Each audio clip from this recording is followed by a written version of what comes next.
Use the Panasonic microwave. Ensure that the switch is turned on and the switches over here are as well on. Now the microwave has set modes over here. You can select the same. This is the switch to place the food right inside. The door will open.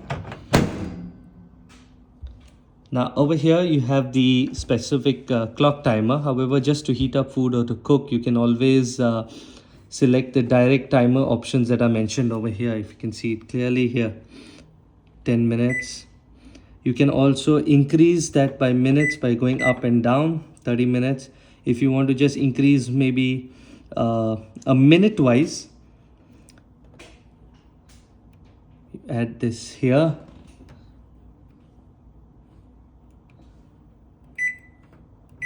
Here, you click the minute.